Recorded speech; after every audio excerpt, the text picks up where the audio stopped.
اعوذ باللہ من الشیطان الرجیم بسم اللہ الرحمن الرحیم سبح للہ ما فی السماوات وما فی الارض وهو العزیز الحکیم۔ اللہ کی تسبیح کی ہے ہر اس چیز نے جو آسمانوں اور زمین میں ہے، اور وہ غالب اور حکیم ہے۔ یہ اس خطبے کی مختصر تمہید ہے۔ کلام کا آغاز اس تمہید سے اس لیے کیا گیا ہے کہ آگے جو کچھ فرمایا جانے والا ہے اس کو سننے یا پڑھنے سے پہلے آدمی یہ بات اچھی طرح سمجھ لے کہ اللہ تعالیٰ بے نیاز اور اس سے بالاتر ہے کہ اس کی خدائی کا چلنا کسی کے ایمان اور کسی کی مدد اور قربانیوں پر موقوف ہو۔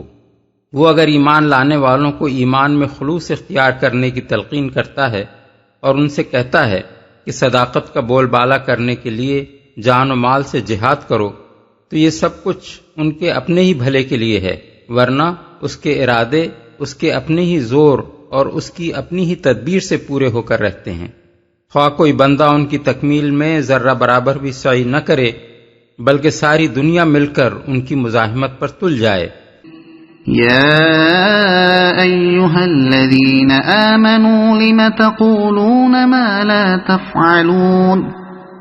کبر مقتا عند اللہ ان تقولوا ما لا تفعلون۔ اے لوگو جو ایمان لائے ہو،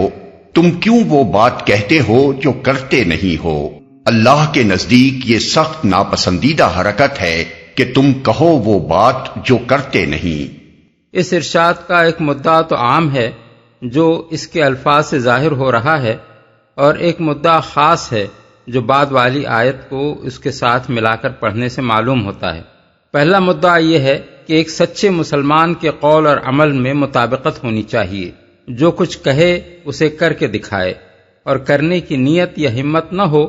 تو زبان سے بھی نہ نکالے۔ کہنا کچھ اور کرنا کچھ، یہ انسان کی ان بدترین صفات میں سے ہے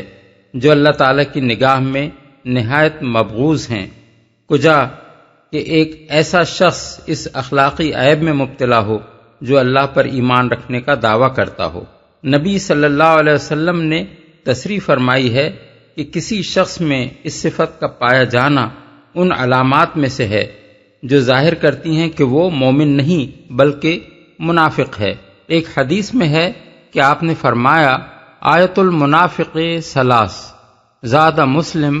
و ان صام و صلی و زعم انہ مسلم، اذا حدث کذب و اذا وعد اخلف و اذا اؤتمن خان۔ یعنی منافق کی 3 نشانیاں ہیں،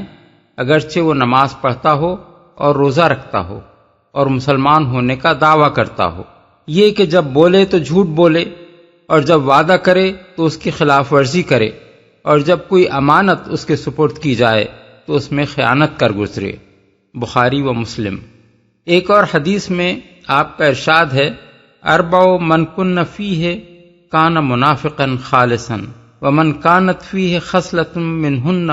کانت فیہ خصلۃ من النفاق حتی یدعھا اذا اؤتمن خان واذا حدث کذب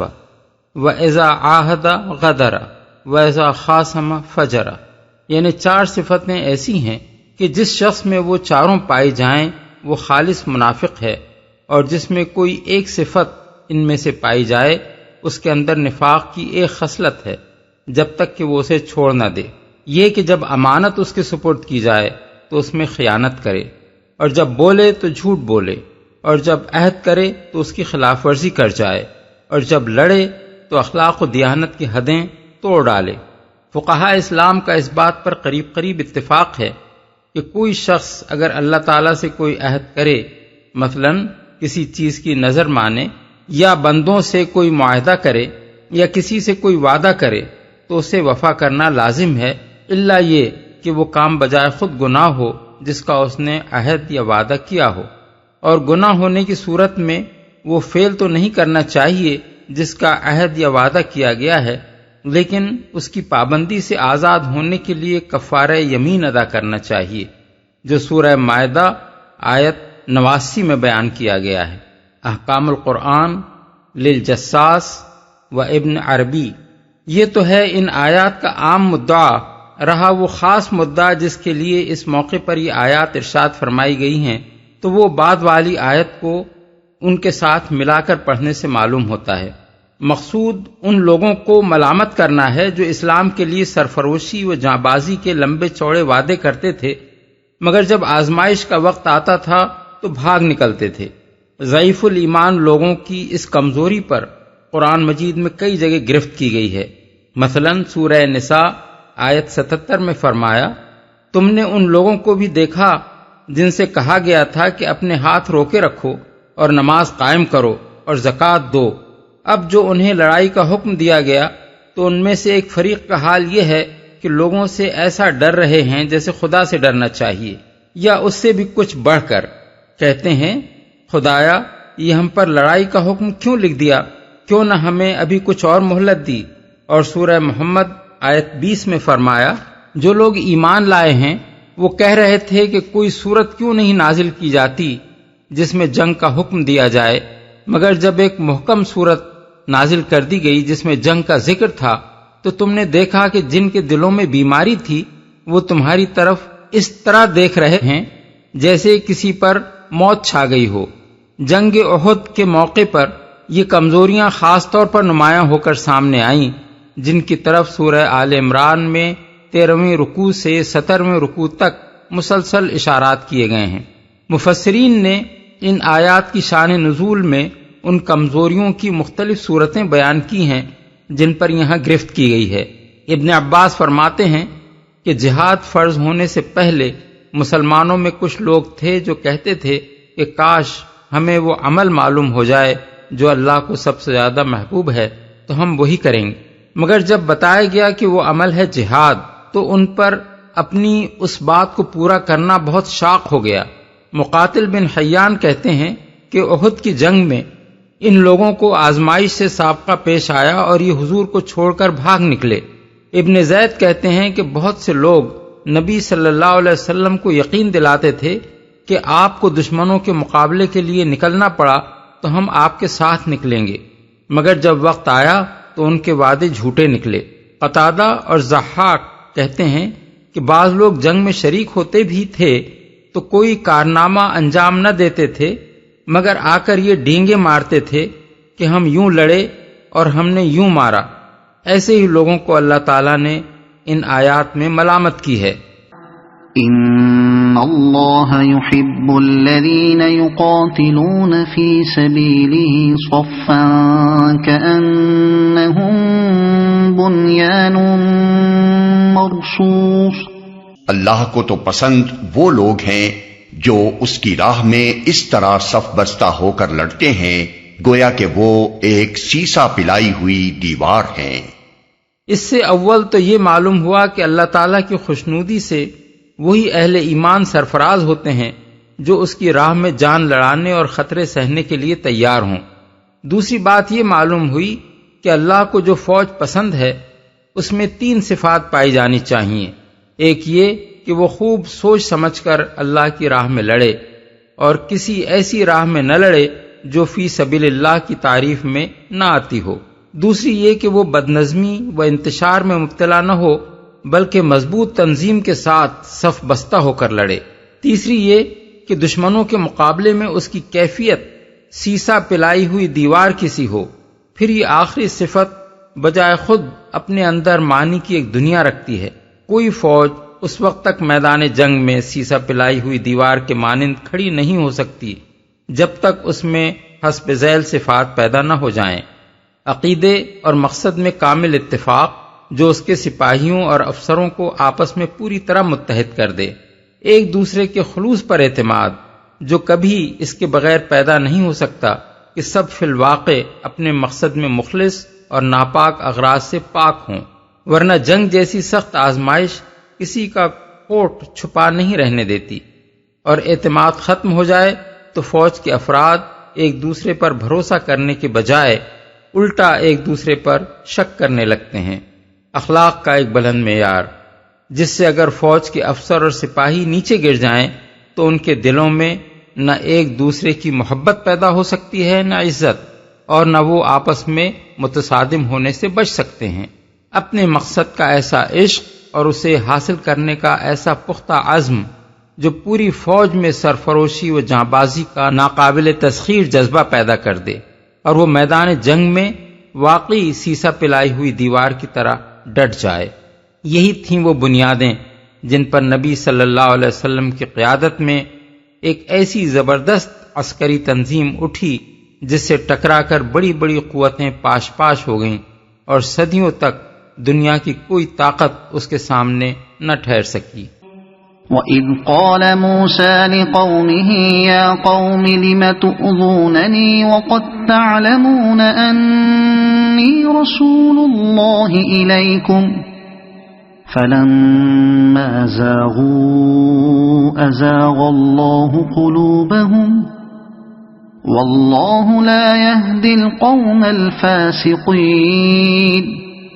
اور یاد کرو موسیٰ کی وہ بات جو اس نے اپنی قوم سے کہی تھی کہ اے میری قوم کے لوگو، تم کیوں مجھے اذیت دیتے ہو حالانکہ تم خوب جانتے ہو کہ میں تمہاری طرف اللہ کا بھیجا ہوا رسول ہوں۔ پھر جب انہوں نے ٹیڑھ اختیار کی تو اللہ نے ان کے دل ٹیڑھے کر دیے۔ اللہ فاسقوں کو ہدایت نہیں دیتا۔ اللہ کا بھیجا ہوا رسول ہوں۔ قرآن مجید میں متعدد مقامات پر بڑی تفصیل کے ساتھ بتایا گیا ہے کہ بنی اسرائیل نے حضرت موسیٰ کو اللہ کا نبی اور اپنا محسن جاننے کے باوجود کس کس طرح تنگ کیا اور کیسی کیسی بے وفائیاں ان کے ساتھ کیں۔ مثال کے طور پر ملاحظہ ہو سورہ البقرہ آیات 51، 55، 60، 67 تا 71، سورہ النساء آیت 153، المائدہ آیات 20 تا 26، سورہ الاعراف آیات 138 تا 141، 148 تا 151، طٰہٰ آیت 86 تا 98۔ بائبل میں خود یہودیوں کی اپنی بیان کردہ تاریخ بھی اس قسم کے واقعات سے لبریز ہے۔ صرف بطور نمونہ چند واقعات کے لیے دیکھیے خروج باب 5 آیات 20-21، باب 14 آیات 11-12، باب 16 آیات 2 اور 3، باب 17 آیات 3 اور 4، گنتی باب 11 آیت 1 اور 15، باب 14 آیت 1 اور 10، باب 16 مکمل، باب 20 آیات 1 اور 5۔ یہاں ان واقعات کی طرف اشارہ مسلمانوں کو خبردار کرنے کے لیے کیا جا رہا ہے کہ وہ اپنے نبی کے ساتھ وہ روش اختیار نہ کریں جو بنی اسرائیل نے اپنے نبی کے ساتھ اختیار کی تھی، ورنہ وہ اس انجام سے دوچار ہوئے بغیر نہیں رہ سکتے جس سے بنی اسرائیل دوچار ہوئے۔ اللہ فاسقوں کو ہدایت نہیں دیتا، یعنی اللہ تعالیٰ کا یہ طریقہ نہیں ہے کہ جو لوگ خود ٹیڑھی راہ چلنا چاہیں انہیں وہ خواہ سیدھی راہ چلائے، اور جو لوگ اس کی نافرمانی پر تلے ہوئے ہوں ان کو زبردستی ہدایت سے سرفراز فرمائے۔ اس سے یہ بات خود بخود واضح ہو گئی کہ کسی شخص یا قوم کی گمراہی کا آغاز اللہ تعالیٰ کی طرف سے نہیں ہوتا بلکہ خود اس شخص یا قوم کی طرف سے ہوتا ہے۔ البتہ اللہ کا قانون یہ ہے کہ جو گمراہی پسند کرے وہ اس کے لیے راست روی کے نہیں بلکہ گمراہی کے اسباب ہی فراہم کرتا ہے، تاکہ جن جن راہوں میں وہ بھٹکنا چاہے بھٹکتا چلا جائے۔ اللہ نے تو انسان کو انتخاب کی آزادی یعنی فریڈم آف چوائس عطا فرما دی ہے۔ اس کے بعد یہ فیصلہ کرنا ہر انسان کا اور انسانوں کے ہر گروہ کا اپنا کام ہے کہ وہ اپنے رب کی اطاعت کرنا چاہتا ہے یا نہیں، اور راہ راست پسند کرتا ہے یا ٹیڑھے راستوں میں سے کسی پر جانا چاہتا ہے۔ اس انتخاب میں کوئی جبر اللہ تعالیٰ کی طرف سے نہیں ہے۔ اگر کوئی اطاعت اور ہدایت کی راہ منتخب کرے تو اللہ اسے جبراً گمراہی و نافرمانی کی طرف نہیں دھکیلتا، اور اگر کسی کا فیصلہ یہ ہو کہ اسے نافرمانی ہی کرنی ہے اور راہ راست اختیار نہیں کرنی تو اللہ کا یہ طریقہ بھی نہیں ہے کہ اسے مجبور کر کے طاعت و ہدایت کی راہ پر لائے، لیکن یہ بجائے خود ایک حقیقت ہے کہ جو شخص جس راستے کو بھی اپنے لیے منتخب کرے اس پر وہ عملاً ایک قدم بھی نہیں چل سکتا جب تک اللہ اس کے لیے وہ اسباب و ذرائع فراہم اور وہ حالات پیدا نہ کر دے جو اس پر چلنے کے لیے درکار ہوتے ہیں۔ یہی اللہ کی وہ توفیق ہے جس پر انسان کی ہر سعی کے نتیجہ خیز ہونے کا انحصار ہے۔ اب اگر کوئی شخص بھلائی کی توفیق سرے سے چاہتا ہی نہیں بلکہ الٹی برائی کی توفیق چاہتا ہے تو اس کو وہی ملتی ہے، اور جب اسے برائی کی توفیق ملتی ہے تو اسی کے مطابق اس کی ذہنیت کا سانچہ ٹیڑھا اور اس کی سعی و عمل کا راستہ کج ہوتا چلا جاتا ہے،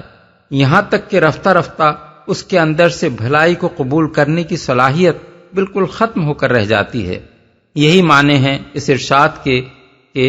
جب انہوں نے ٹیڑھ اختیار کی تو اللہ نے بھی ان کے دل ٹیڑھے کر دیے۔ اس حالت میں یہ بات اللہ کے قانون کے خلاف ہے کہ جو خود گمراہی چاہتا ہے اور گمراہی کی طلب ہی میں سرگرم ہے اور اسی میں آگے بڑھنے کے لیے اپنی ساری فکر و سعی صرف کر رہا ہے، اسے جبراً ہدایت کی طرف موڑ دیا جائے،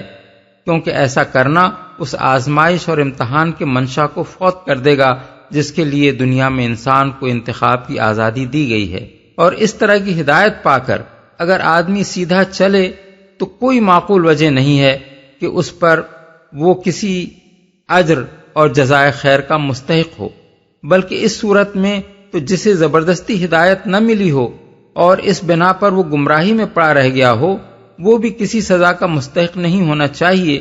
کیونکہ پھر تو اس کے گمراہ رہنے کی ذمہ داری اللہ تعالیٰ پر آ جاتی ہے، اور وہ آخرت میں باز پرس کے موقع پر یہ حجت پیش کر سکتا ہے کہ جب آپ کے ہاں زبردستی ہدایت دینے کا قاعدہ موجود تھا تو آپ نے مجھے اس عنایت سے کیوں محروم رکھا۔ یہی مطلب ہے اس ارشاد کا کہ اللہ فاسقوں کو ہدایت نہیں دیتا، یعنی جن لوگوں نے اپنے لیے خود فسق و نافرمانی کی راہ انتخاب کر لی ہے ان کو وہ اطاعت و فرمانبرداری کی راہ پر چلنے کی توفیق نہیں دیا کرتا۔ وَإِذْ قَالَ عِيسَى ابْنُ مَرْيَمَ يَا بَنِي إِسْرَائِيلَ إِنِّي رَسُولُ اللَّهِ إِلَيْكُمْ مُصَدِّقًا لِمَا بَيْنَ يَدَيَّ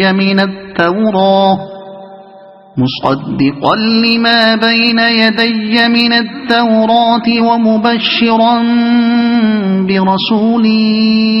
يَأْتِي مِن بَعْدِ اسْمُهُ أَحْمَدُ فَلَمَّا جَاءَهُم بِالْبَيِّنَاتِ قَالُوا هَذَا سِحْرٌ مُبِينٌ۔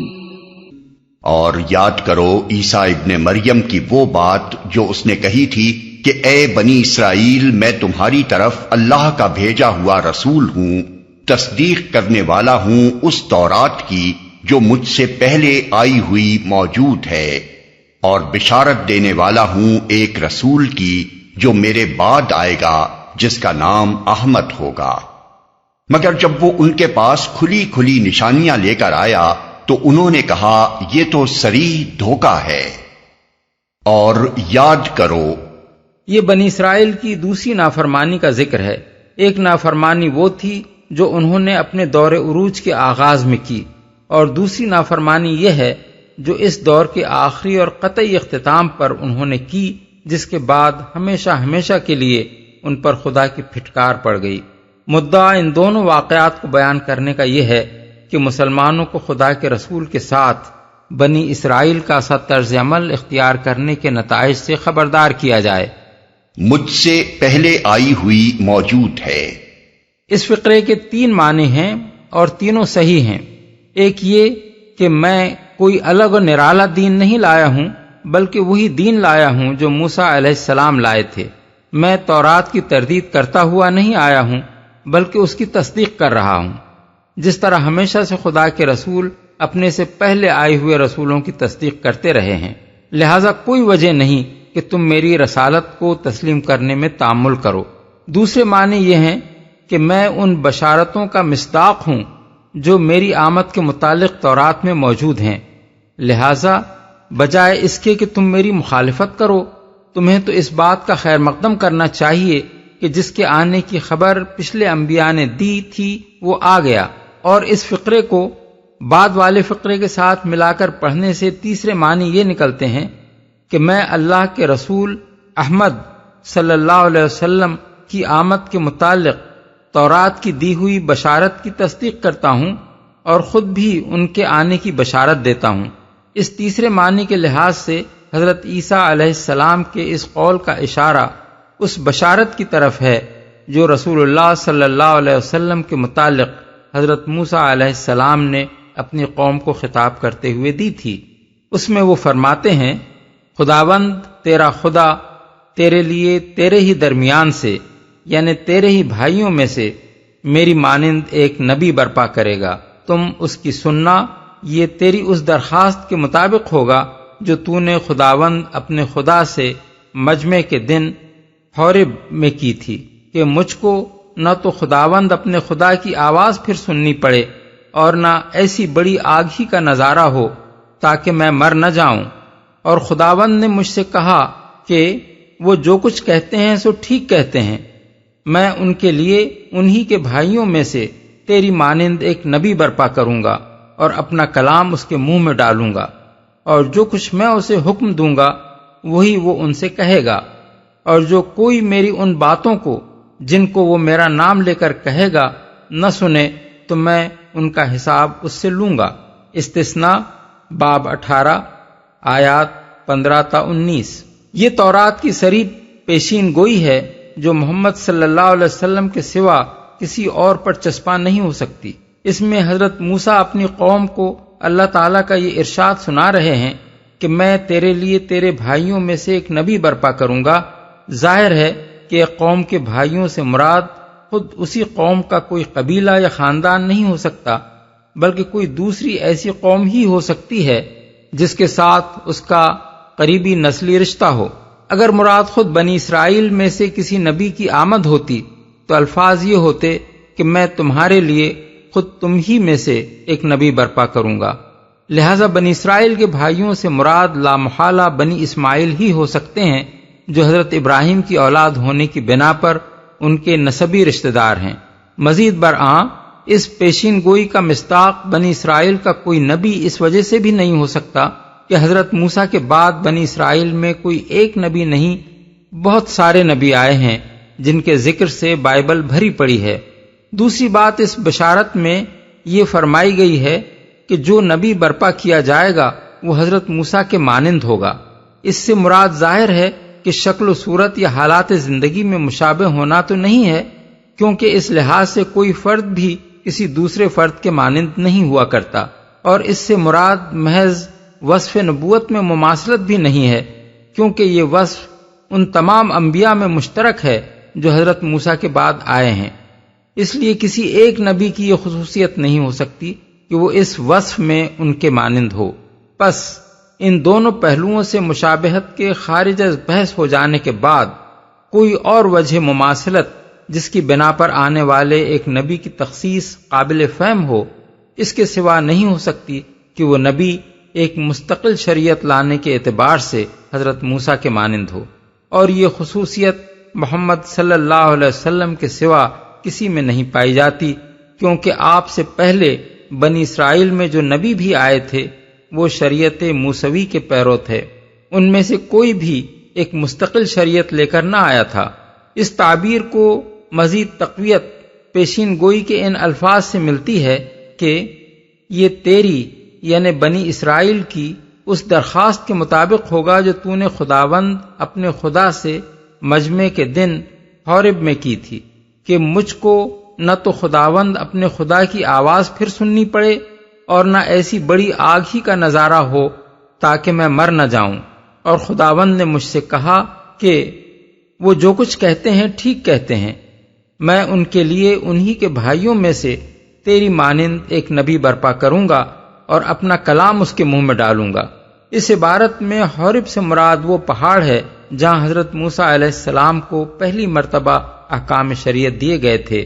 اور بنی اسرائیل کی جس درخواست کا اس میں ذکر کیا گیا ہے اس کا مطلب یہ ہے کہ آئندہ اگر کوئی شریعت ہم کو دی جائے تو ان خوفناک حالات میں نہ دی جائے جو حورب پہاڑ کے دامن میں شریعت دیتے وقت پیدا کیے گئے تھے۔ ان حالات کا ذکر قرآن میں بھی موجود ہے، اور بائبل میں بھی۔ ملاحظہ ہو سورہ البقرہ آیات 55، 56، 63، سورہ الاعراف آیات 155، 171، بائبل کتاب خروج باب 19 آیات 17، 18۔ اس کے جواب میں حضرت موسیٰ بنی اسرائیل کو بتاتے ہیں کہ اللہ تعالیٰ نے تمہاری یہ درخواست قبول کر لی ہے۔ اس کا ارشاد ہے کہ میں ان کے لیے ایک ایسا نبی برپا کروں گا جس کے منہ میں اپنا کلام ڈالوں گا، یعنی آئندہ شریعت دینے کے وقت وہ خوفناک حالات پیدا نہ کیے جائیں گے جو حورب پہاڑ کے دامن میں پیدا کیے گئے تھے، بلکہ اب جو نبی اس منصب پر مامور کیا جائے گا اس کے منہ میں بس اللہ کا کلام ڈال دیا جائے گا اور وہ اسے خلق خدا کو سنا دے گا۔ اس تصریح پر غور کرنے کے بعد کیا اس امر میں کسی شبہ کی گنجائش رہ جاتی ہے کہ محمد صلی اللہ علیہ وسلم کے سوا اس کا مصداق کوئی اور نہیں ہے؟ حضرت موسیٰ کے بعد مستقل شریعت صرف آپ ہی کو دی گئی۔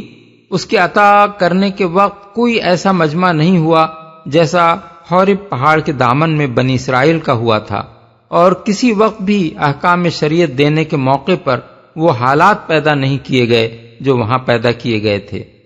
جس کا نام احمد ہوگا۔ یہ قرآن مجید کی ایک بڑی اہم آیت ہے جس پر مخالفین اسلام کی طرف سے بڑی لیدے بھی کی گئی ہے اور بدترین خیانت مجرمانہ سے بھی کام لیا گیا ہے، کیونکہ اس میں یہ بتایا گیا ہے کہ حضرت عیسیٰ علیہ السلام نے رسول اللہ صلی اللہ علیہ وسلم کا صاف صاف نام لے کر آپ کی آمد کی بشارت دی تھی، اس لیے ضروری ہے کہ اس پر تفصیل کے ساتھ بحث کی جائے۔ نمبر 1، اس میں نبی کریم صلی اللہ علیہ وسلم کا اسم گرامی احمد بتایا گیا ہے۔ احمد کے دو معنی ہیں، ایک وہ شخص جو اللہ کی سب سے زیادہ تعریف کرنے والا ہو، دوسرے وہ شخص جس کی سب سے زیادہ تعریف کی گئی ہو یا جو بندوں میں سب سے زیادہ قابل تعریف ہو۔ احادیث صحیحہ سے ثابت ہے کہ یہ بھی حضور کا ایک نام تھا۔ مسلم اور ابو داؤد طیالسی میں حضرت ابو موسیٰ اشعری کی روایت ہے کہ حضور نے فرمایا، انا محمد و انا احمد والحاشر، یعنی میں محمد ہوں اور میں احمد ہوں اور میں حاشر ہوں۔ اسی مضمون کی روایات حضرت جبیر بن مطعم سے امام مالک، بخاری، مسلم، دارمی، ترمذی اور نسائی نے نقل کی ہیں۔ حضور کا یہ اسم گرامی صحابہ میں معروف تھا، چنانچہ حضرت حسان بن ثابت کا شعر ہے، صلی الالہ ومن یحف بعرشہ والطیبون علی المبارک احمد، یعنی اللہ نے اور اس کے عرش کے گرد جم گھٹا لگائے ہوئے فرشتوں نے اور سب پاکیزہ ہستیوں نے بابرکت احمد پر درود بھیجا ہے۔ تاریخ سے بھی یہ ثابت ہے کہ حضور کا نام مبارک صرف محمد ہی نہ تھا بلکہ احمد بھی تھا۔ عرب کا پورا لٹریچر اس بات سے خالی ہے کہ حضور سے پہلے کسی کا نام احمد رکھا گیا ہو، اور حضور کے بعد احمد اور غلام احمد اتنے لوگوں کے نام رکھے گئے ہیں جن کا شمار نہیں کیا جا سکتا۔ اس سے بڑھ کر اس بات کا کیا ثبوت ہو سکتا ہے کہ زمانہ نبوت سے لے کر آج تک تمام امت میں آپ کا یہ اسم گرامی معلوم و معروف رہا ہے۔ اگر حضور کا یہ اسم گرامی نہ ہوتا تو اپنے بچوں کے نام غلام احمد رکھنے والوں نے آخر کس احمد کا غلام ان کو قرار دیا تھا؟ 2، انجیل یوحنا اس بات پر گواہ ہے کہ مسیح کی آمد کے زمانے میں بنی اسرائیل 3 شخصیتوں کے منتظر تھے، ایک مسیح، دوسرے ایلیا یعنی حضرت الیاس کی آمد ثانی، اور تیسرے وہ نبی۔ انجیل کے الفاظ یہ ہیں، اور یوحنا یعنی حضرت یحییٰ علیہ السلام کی گواہی یہ ہے کہ جب یہودیوں نے یروشلم سے کاہن اور لاوی یہ پوچھنے کو اس کے پاس بھیجے کہ تو کون ہے، تو اس نے اقرار کیا اور انکار نہ کیا، بلکہ اقرار کیا کہ میں تو مسیح نہیں ہوں۔ انہوں نے اس سے پوچھا، پھر کون ہے؟ کیا تو ایلیا ہے؟ اس نے کہا، میں نہیں ہوں۔ کیا تو وہ نبی ہے؟ اس نے جواب دیا کہ نہیں۔ پس انہوں نے اس سے کہا، پھر تو ہے کون؟ اس نے کہا، میں بیابان میں ایک پکارنے والے کی آواز ہوں کہ تم خداوند کی راہ سیدھی کرو۔ انہوں نے اس سے یہ سوال کیا کہ اگر تو نہ مسیح ہے، نہ ایلیا، نہ وہ نبی، تو پھر بپتسمہ کیوں دیتا ہے؟ باب 1 آیات 19-25۔ یہ الفاظ اس بات پر صریح دلالت کرتے ہیں کہ بنی اسرائیل حضرت مسیح اور حضرت الیاس کے علاوہ ایک اور نبی کے بھی منتظر تھے، اور وہ حضرت یحییٰ نہ تھے۔ اس نبی کی آمد کا عقیدہ بنی اسرائیل کے ہاں اس قدر مشہور و معروف تھا کہ وہ نبی کہہ دینا گویا اس کی طرف اشارہ کرنے کے لیے بالکل کافی تھا۔ یہ کہنے کی ضرورت بھی نہ تھی کہ جس کی خبر تورات میں دی گئی ہے۔ مزید برآں اس سے یہ بھی معلوم ہوا کہ جس نبی کی طرف وہ اشارہ کر رہے تھے اس کا آنا قطعی طور پر ثابت تھا، کیونکہ جب حضرت یحییٰ سے یہ سوالات کیے گئے تو انہوں نے یہ نہیں کہا کہ کوئی اور نبی آنے والا نہیں ہے، تم کس نبی کے متعلق پوچھ رہے ہو؟ نمبر 3، اب وہ پیشین گوئیاں دیکھیے جو انجیل یوحنا میں مسلسل باب 14 سے 16 تک منقول ہوئی ہیں، اور میں باپ سے درخواست کروں گا تو وہ تمہیں دوسرا مددگار بخشے گا کہ ابد تک تمہارے ساتھ رہے، یعنی روح حق جسے دنیا حاصل نہیں کر سکتی، کیونکہ نہ اسے دیکھتی ہے نہ جانتی ہے، پر تم اسے جانتے ہو کیونکہ وہ تمہارے ساتھ رہتا ہے اور تمہارے اندر ہے۔ باب 14 آیات 16-17۔ میں نے یہ باتیں تمہارے ساتھ رہ کر تم سے کہیں، لیکن مددگار یعنی روح القدس جسے باپ میرے نام سے بھیجے گا وہی تمہیں سب باتیں سکھائے گا، اور جو کچھ میں نے تم سے کہا ہے وہ سب تمہیں یاد دلائے گا۔ باب 14 آیات 25-26۔ اس کے بعد میں تم سے بہت سی باتیں نہ کروں گا، کیونکہ دنیا کا سردار آتا ہے اور مجھ میں اس کا کچھ نہیں۔ باب 14 آیت 30۔ لیکن جب وہ مددگار آئے گا جس کو میں تمہارے پاس باپ کی طرف سے بھیجوں گا، یعنی سچائی کا روح جو باپ سے صادر ہوتا ہے، تو وہ میری گواہی دے گا۔ باب 15 آیت 26۔ لیکن میں تم سے سچ کہتا ہوں کہ میرا جانا تمہارے لیے فائدہ مند ہے، کیونکہ اگر میں نہ جاؤں تو وہ مددگار تمہارے پاس نہ آئے گا، لیکن اگر جاؤں گا تو اسے تمہارے پاس بھیج دوں گا۔ باب 16 آیت 7۔ مجھے تم سے اور بھی بہت سی باتیں کہنا ہے، مگر اب تم ان کی برداشت نہیں کر سکتے، لیکن جب وہ یعنی سچائی کا روح آئے گا تو تم کو تمام سچائی کی راہ دکھائے گا، اس لیے کہ وہ اپنی طرف سے نہ کہے گا، لیکن جو کچھ سنے گا وہی کہے گا، اور تمہیں آئندہ کی خبریں دے گا۔ وہ میرا جلال ظاہر کرے گا، اس لیے کہ مجھ ہی سے حاصل کر کے تمہیں خبریں دے گا۔ جو کچھ باپ کا ہے وہ سب میرا ہے، اس لیے میں نے کہا کہ وہ مجھ ہی سے حاصل کرتا ہے اور تمہیں خبریں دے گا۔ باب 16 آیات 12-15۔ 4۔ ان عبارتوں کے معنی متعین کرنے کے لیے سب سے پہلے تو یہ جاننا ضروری ہے کہ مسیح علیہ السلام اور ان کے ہم عصر اہل فلسطین کی عام زبان آرامی زبان کی وہ بولی تھی جسے سریانی یعنی سائریک کہا جاتا ہے۔ مسیح کی پیدائش سے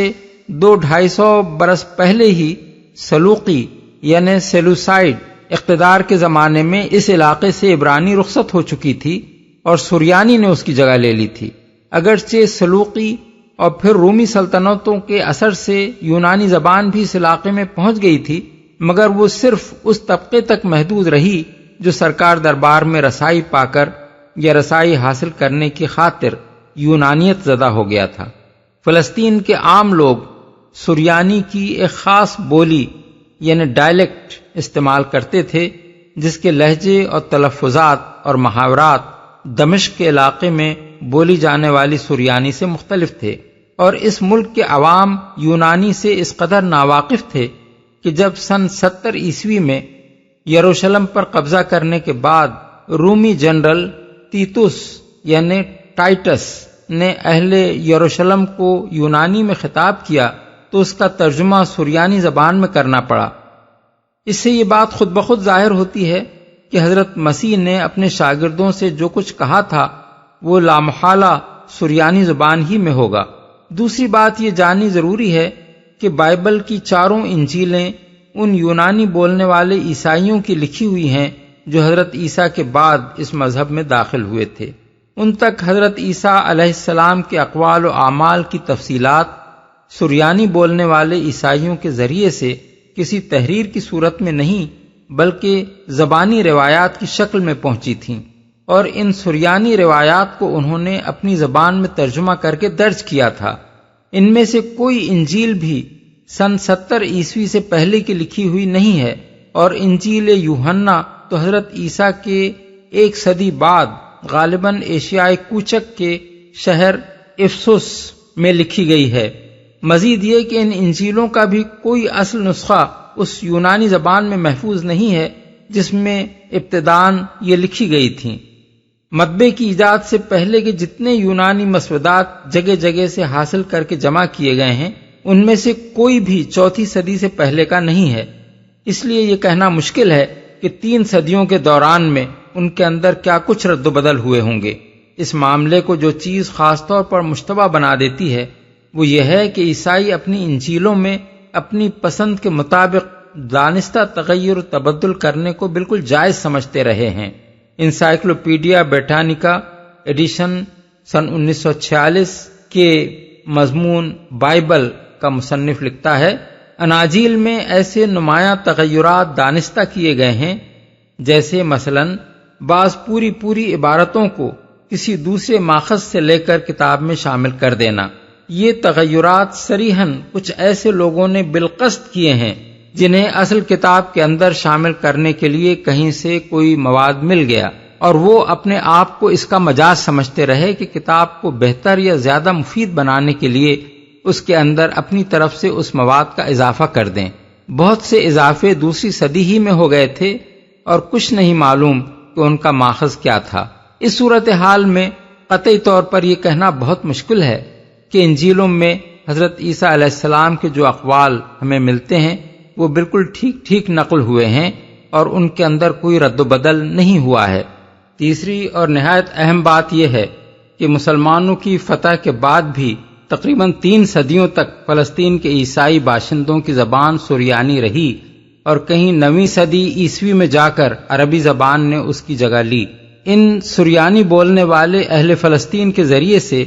عیسائی روایات کے متعلق جو معلومات ابتدائی 3 صدیوں کے مسلمان علماء کو حاصل ہوئیں وہ ان لوگوں کی معلومات کی بنسبت زیادہ معتبر ہونی چاہیے جنہیں سریانی سے یونانی اور پھر یونانی سے لاطینی زبانوں میں ترجمہ در ترجمہ ہو کر یہ معلومات پہنچیں، کیونکہ مسیح کی زبان سے نکلے ہوئے اصل سریانی الفاظ ان کے ہاں محفوظ رہنے کے زیادہ امکانات تھے۔ 5 ان ناقابل انکار تاریخی حقائق کو نگاہ میں رکھ کر دیکھیے کہ انجیل یوحنا کی مذکورہ بالا عبارات میں حضرت عیسیٰ علیہ السلام اپنے بعد ایک آنے والے کی خبر دے رہے ہیں جس کے متعلق وہ کہتے ہیں کہ وہ دنیا کا سردار یعنی سرور عالم ہوگا، ابد تک رہے گا، سچائی کی تمام راہیں دکھائے گا اور خود ان کی یعنی حضرت عیسیٰ کی گواہی دے گا۔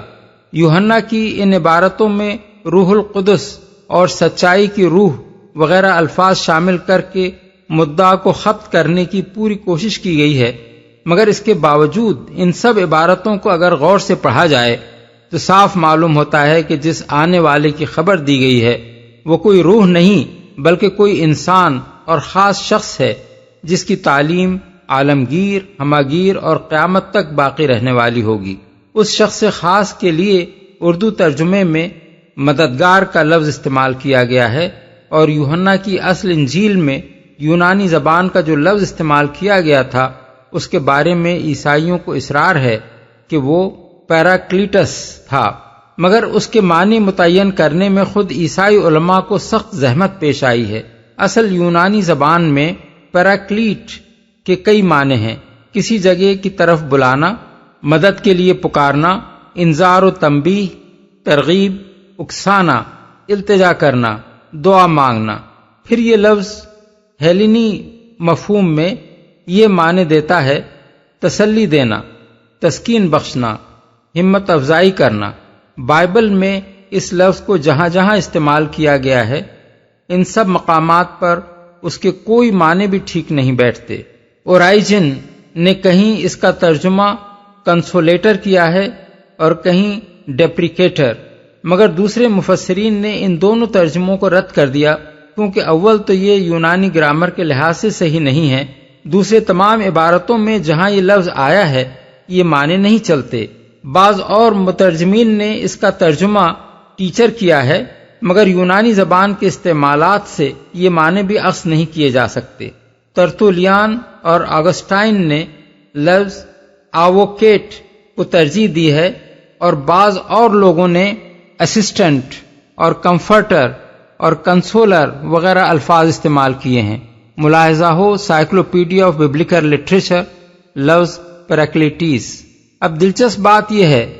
کہ یونانی زبان ہی میں ایک دوسرا لفظ پیریکلائٹوس موجود ہے جس کے معنی ہے تعریف کیا ہوا۔ یہ لفظ بالکل محمد کا ہم معنی ہے، اور تلفظ میں اس کے اور پیراکلیٹس کے درمیان بڑی مشابہت پائی جاتی ہے۔ کیا بعید ہے کہ جو مسیحی حضرات اپنی مذہبی کتابوں میں اپنی مرضی اور پسند کے مطابق بے تکلف رد و بدل کر لینے کے خوگر رہے ہیں، انہوں نے یوحنا کی نقل کردہ پیشین گوئی کے اس لفظ کو اپنے عقیدے کے خلاف پڑھتا دیکھ کر اس کے املا میں یہ ذرا سا تغیر کر دیا ہو۔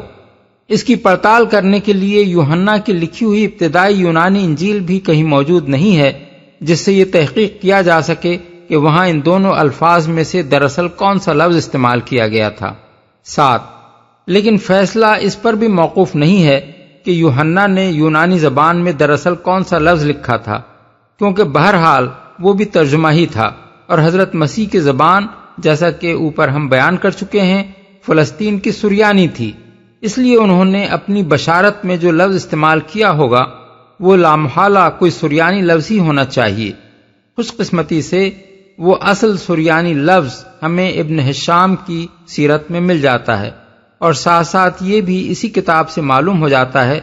کہ اس کا ہم معنی یونانی لفظ کیا ہے۔ محمد بن اسحاق کے حوالے سے ابن ہشام نے یوحنس یعنی یوحنا کی انجیل کے باب 15 آیات 23 تا 27 اور باب 16 آیت 1 کا پورا ترجمہ نقل کیا ہے، اور اس میں یونانی فارقلیت کے بجائے سریانی زبان کا لفظ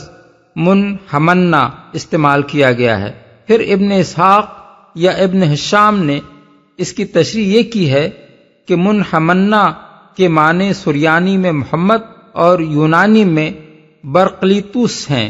ابن ہشام جلد اول صفحہ 248۔ اب دیکھیے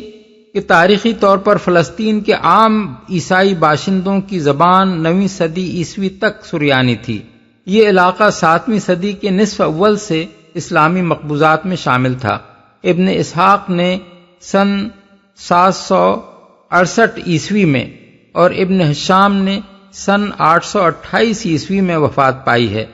اس کے معنی یہ ہیں کہ ان دونوں کے زمانے میں فلسطینی عیسائی سریانی بولتے تھے، اور ان دونوں کے لیے اپنے ملک کی عیسائی رعایا سے ربط پیدا کرنا کچھ بھی مشکل نہ تھا۔ نیز اس زمانے میں یونانی بولنے والے عیسائی بھی لاکھوں کی تعداد میں اسلامی مقبوضات کے اندر رہتے تھے، اس لیے ان کے لیے یہ معلوم کرنا بھی مشکل نہ تھا کہ سریانی کے کس لفظ کا ہم معنی یونانی زبان کا کون سا لفظ ہے۔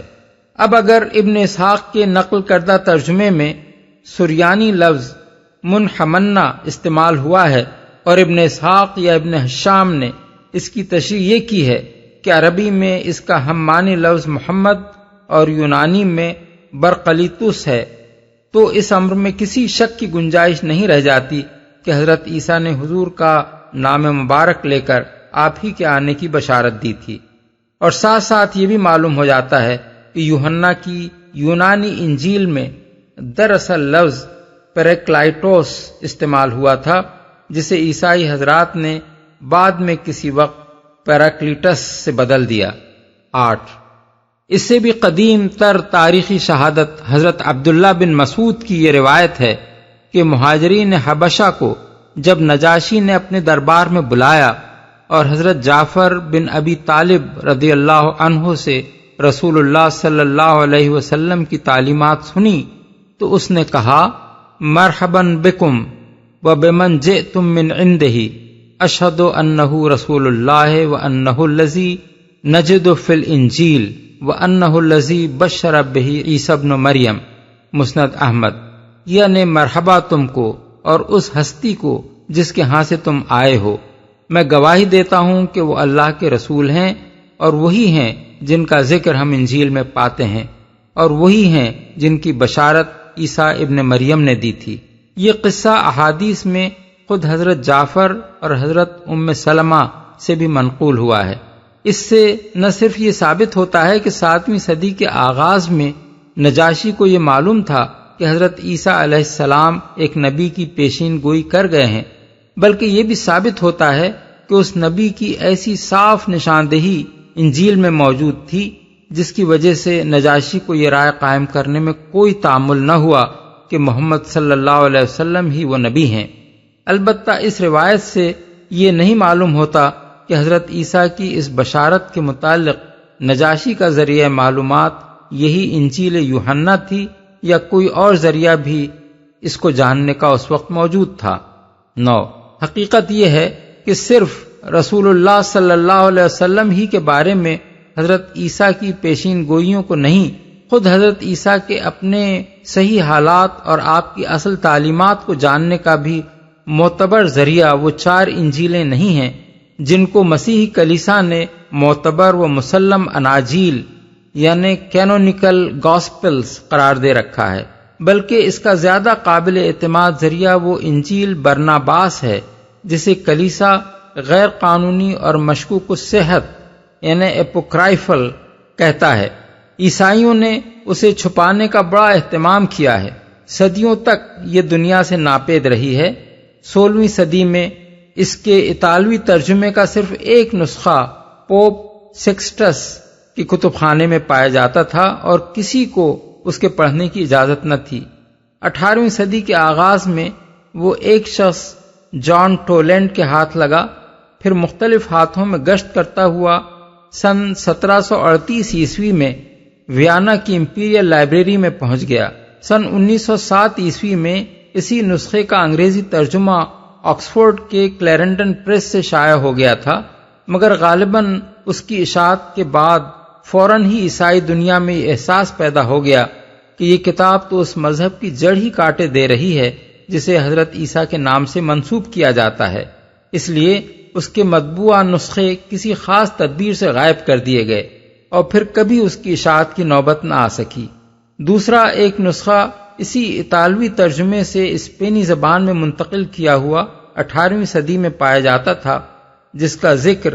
جارج سیل نے اپنے انگریزی ترجمہ قرآن کے مقدمے میں کیا ہے، مگر وہ بھی کہیں غائب کر دیا گیا اور آج اس کا بھی کہیں پتہ نشان نہیں ملتا۔ مجھے آکسفورڈ سے شائع شدہ انگریزی ترجمے کی ایک فوٹوسٹیٹ کاپی دیکھنے کا اتفاق ہوا ہے اور میں نے اسے لفظ بلفظ پڑھا ہے۔ میرا احساس یہ ہے کہ یہ ایک بہت بڑی نعمت ہے جس سے عیسائیوں نے محض تعصب اور ضد کی بنا پر اپنے آپ کو محروم کر رکھا ہے۔ مسیح لٹریچر میں اس انجیل کا جہاں کہیں ذکر آتا ہے اسے یہ کہہ کر رد کر دیا جاتا ہے کہ یہ ایک جعلی انجیل ہے جسے شاید کسی مسلمان نے تصنیف کر کے برناباس کی طرف منسوب کر دیا ہے، لیکن یہ ایک بہت بڑا جھوٹ ہے جو صرف اس بنا پر بول دیا گیا ہے کہ اس میں جگہ جگہ بصراحت نبی صلی اللہ علیہ وسلم کے متعلق پیشین گوئیاں ملتی ہیں۔ اول تو اس انجیل کو پڑھنے ہی سے صاف معلوم ہو جاتا ہے کہ یہ کتاب کسی مسلمان کی تصنیف کردہ نہیں ہو سکتی۔ دوسرے، اگر یہ کسی مسلمان نے لکھی ہوتی تو مسلمانوں میں یہ کثرت سے پھیلی ہوئی ہوتی اور علماء اسلام کی تصنیفات میں بکثرت اس کا ذکر پایا جاتا،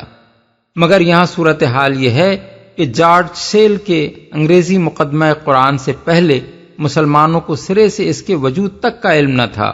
طبری، یعقوبی، مسعودی، البیرونی، ابن حزم اور دوسرے مصنفین جو مسلمانوں میں مسیح لٹریچر پر وسیع اطلاع رکھنے والے تھے،